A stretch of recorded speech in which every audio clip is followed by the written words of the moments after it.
seated. Oh, I am so grateful that the earth is full of God's glory.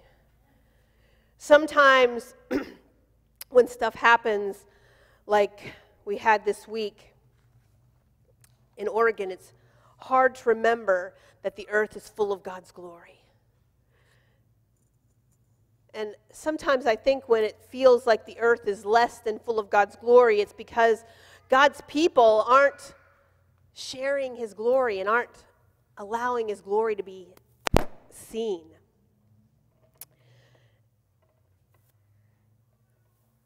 Friday morning, I was reading Luke 15. It is a story that you are all very, very, very familiar with. It's called the parable of the lost son, usually. And mainly it's called that because it follows the stories of the parable of the lost coin and the parable of the lost sheep. So that we have the parable of the losts. And so in Luke 15, 11 through 20, Jesus is telling the story, and this is the third story that he tells, about something that got lost.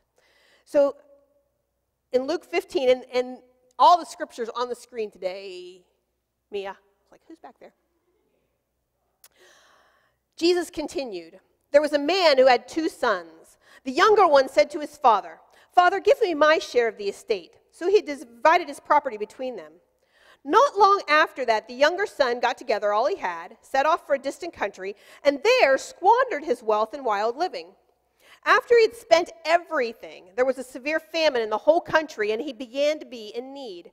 So he went and hired himself out to a citizen of that country, who sent him to his fields to feed the pigs. He longed to fill his stomach with the pods that the pigs were eating, but no one gave him anything. When he finally came to his senses, he said, 'How many of my father's hired servants have food to spare? And here I am starving to death. I will set out and go back to my father and say to him, Father, I have sinned against heaven and against you. I am no longer worthy to be called your son. Make me like one of your hired servants.'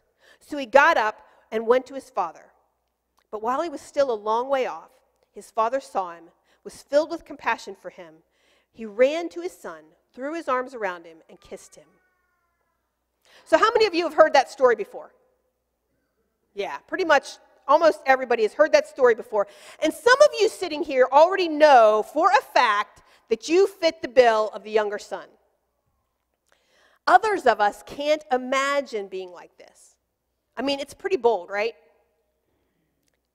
You go to your dad, you ask for your inheritance while he's alive and well. Yeah, exactly. Pretty bold. And according to those who know more about Israelite customs than I do, this boy should have been stoned to death, or at the very least disinherited, because what he was really saying to his dad in Israelite customs is, "Dad, I wish you were dead." Because that's what it was to ask your dad for his inheritance before he died. But just like the sons in this story represent you and I, the father in this story represents God. So this father was a father of extravagant love. This father loved bigger and better than most Israelite fathers would have. So he gave the son the inheritance that he asked for. 1/3 of his estate was now in the hands of the younger son. And obviously this guy was pretty wealthy, because giving his son 1/3 of everything did not seem to put a dent in his way of life. So the son has a pretty good chunk. But he also is like most spoiled kids. And let's face it, in order to go and ask your dad before he's dead, "Can I have my inheritance?" you got to be pretty spoiled. Really? I mean, you're not going to do that unless you're really spoiled. So like most spoiled kids do, he didn't know how to handle his wealth. And it didn't take very long for him to squander it all away. He basically threw it away. And before he knew it, this wealthy young man was living on the streets. Jesus tells us that it was worse than being homeless. He had to feed the pigs. Now, I sat and thought the other day when I was thinking about this story, what would be the equivalent for us to feed pigs? The closest I could come up with It would be us being put in charge of rabid dogs and being made to feed them and keep them alive. Because that's about what a Jew thought of a pig. They were useless. You couldn't eat them. You weren't even allowed to touch them. But this boy had to go feed the pigs every day. And he must not, either he didn't learn his lesson or he didn't get paid very well. Because he wasn't even making enough money to eat just even the bare minimum. He wanted to eat the slop they were feeding the pigs. Have any of you ever been on a farm and seen what they feed, the slop they feed pigs? Not necessarily pretty stuff. No. The reason that we get called pigs is because pigs will eat almost anything. Just about anything. Goats are the only thing worse. So when he finally comes to his senses, he realizes that if he was a servant on his father's farm, he would have a better life than the one he has right now. So he packs everything up, goes back home, and all the way home, he is hashing this apology over in his mind. All the way home, he's playing this scene over and over in his mind. He figures he'll get there, he'll fall at his dad's feet, he'll grovel, he'll let his dad know how sorry he is, he'll relinquish his status of son. I'm not even worthy to be called your son anymore. He definitely doesn't deserve to be called son. Every scenario this man plays out in his mind cannot account for what really happens. Now picture this. He's still a good ways off from the house. And he's probably starting to think, maybe this wasn't a good idea. Maybe I should just turn around right now and go back to feeding pigs because really, everything in him told him his dad should disinherit him or stone him to death. His dad had already been over generous, giving him an inheritance, and now he's going to try to go back home. He's probably thinking this was a bad, bad, bad idea. So he looks up one more time while he's trying to make up his mind, and he sees something really strange. It looks like somebody's running. Running? Oh, wow, maybe something's on fire or something, because that's a man running. Because Jewish men don't run. It doesn't happen. It's very, very indignant for a man to run. So I can just picture him out there on the road and thinking, what terrible thing must be happening. That's my dad running. Oh my goodness.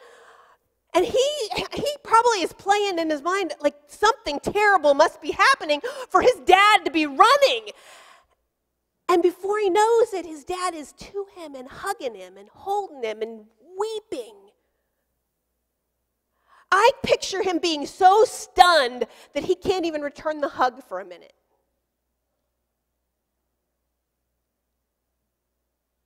And all of a sudden it dawns on him, my dad's hugging me. And so he starts to hug him back. And they're both crying and they both start walking back toward the house.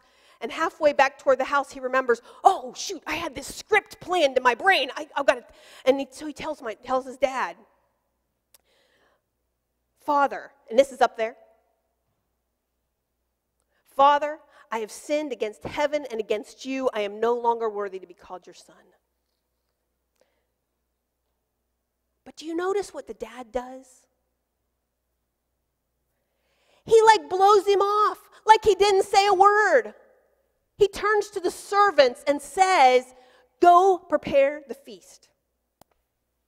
And you know what? They must have done it really fast because they got done before the other son got out of the fields. And you got to remember, they had to go kill the cow. They had to go kill the cow, roast the cow, invite everybody in. They did this pretty doggone fast, let me tell you, because it takes a little while to kill a cow. Don't know if you've ever done that before, but it takes a minute or two. And that's the son that we hear about the most. We hear about that son because all of us have been that son. All of us have been that son that we turned our backs on God. Maybe it was for a short time. Maybe it was for a long time. But we've all been that son that turned our backs on God. And when we looked up, he was running toward us, loving us, holding us, weeping because we're back.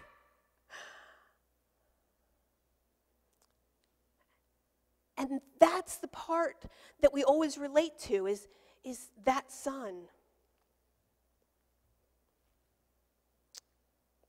But today, I want to talk to you about the other son. Before I do that, though, I want to tell you, if you have never been that son, if you've never felt God run to you and love you, I encourage you to read Luke 15 over and over and over again until you understand how much God loves you, until you understand that he runs to you. As indignant as that makes him, he runs to you and loves you. But today I want to focus on the second son, the one who stayed at home. Because especially once we get to we're in church most of the time, we can get to we're like the second son. And so I want you to hear the story of the second son. And it starts in verse 25.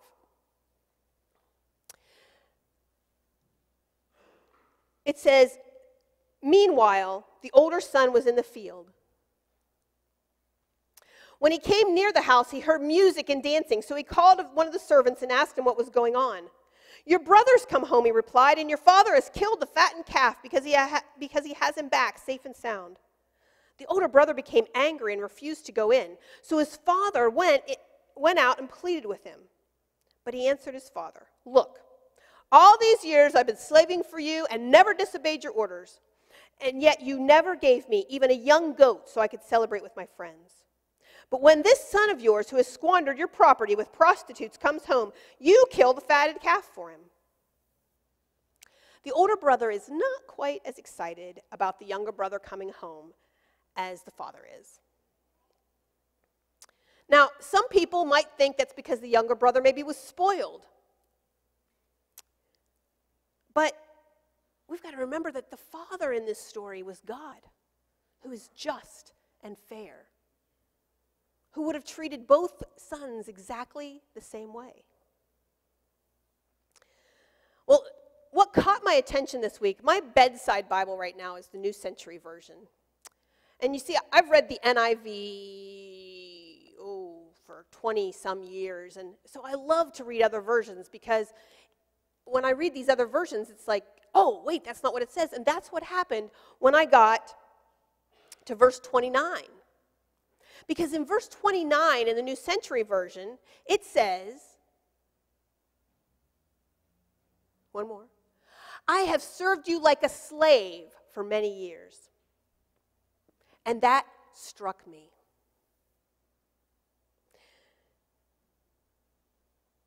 I finally saw the older brother's problem.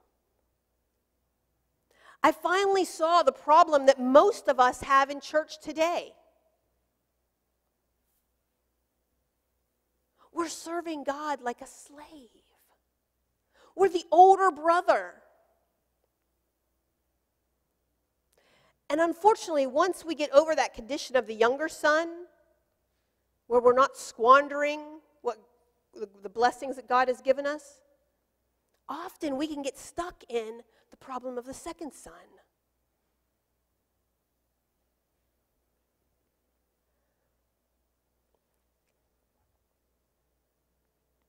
We get till we feel like we're a slave to God. We forget that Jesus said something really important. He said, it's up there. Wait for it.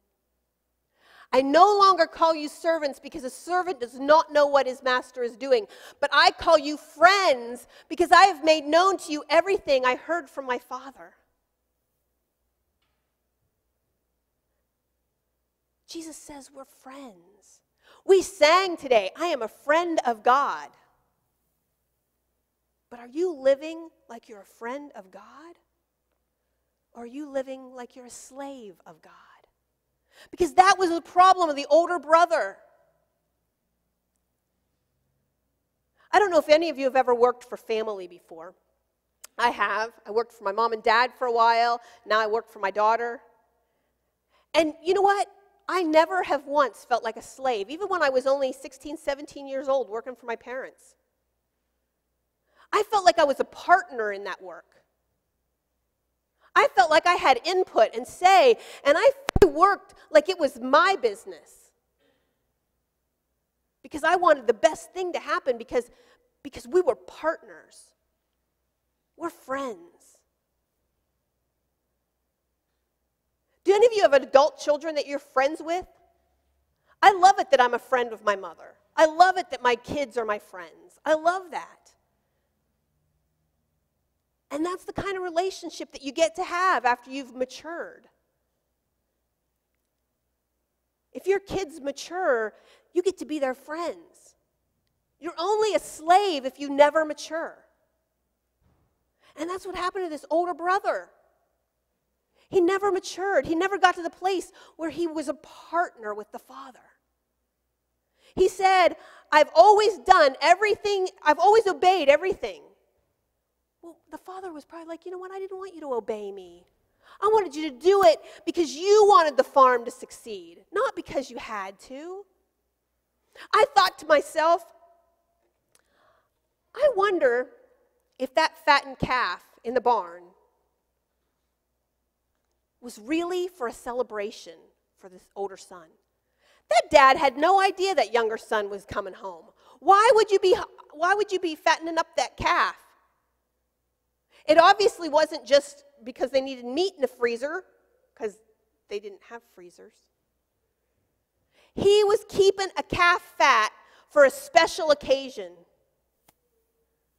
But what if that older son never came in to just chat with his dad? What if his dad never had a chance to say to him, hey son, that calf in the barn that I got there, anytime you want to have some friends over and just party, go right ahead. What if the father never had a chance to say that because the son was always so busy being a slave? Because the son never took time to just sit and chat with his father. He never took time to just become his father's friend.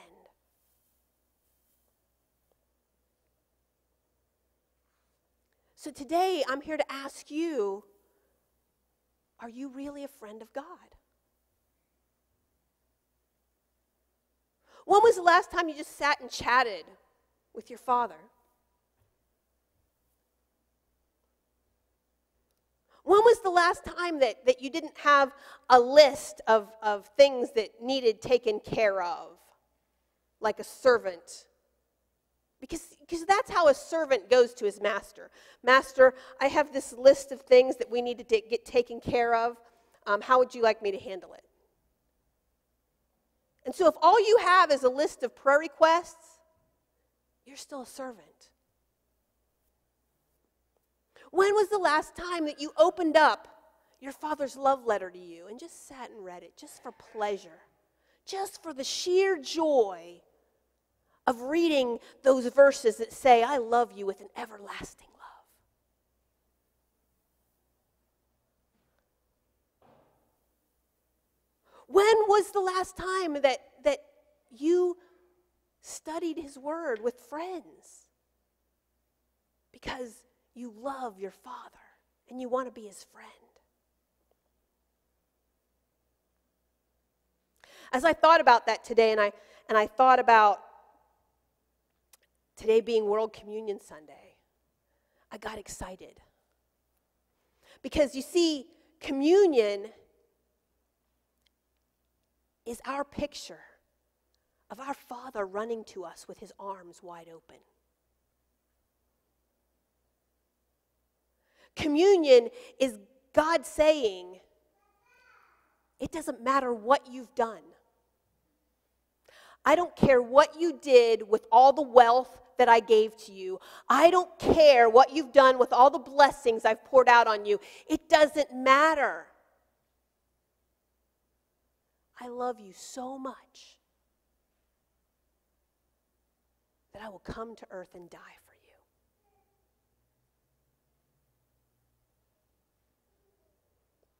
Communion is that celebration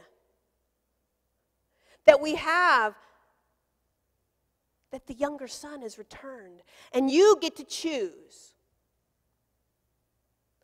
Are you going to be the son that excitedly celebrates with the family and friends? Or are you going to be with the son that sits outside and pouts? Are you going to be the son that is a slave? Because I know that all over the world today, there are people sitting in pews who did not take communion because they didn't feel worthy. They hadn't had all the right instructions. They hadn't followed all the rules. So they didn't take communion.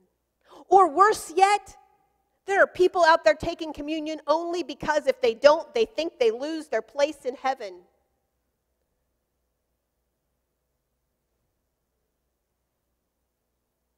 And then there are people who missed church today on purpose because communion sometimes makes the service last 5 minutes longer. Is that how you treat your friend when he invites you to a party?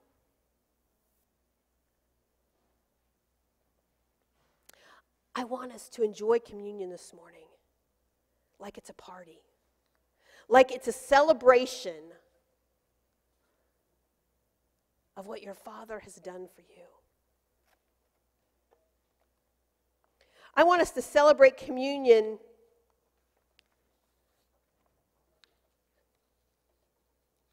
as if your Father just picked up his robe and ran to you as hard as he could, even though the neighbors were saying, "What in the world is he running like that for?" Because he doesn't care what the neighbors think. Because he loves you that much.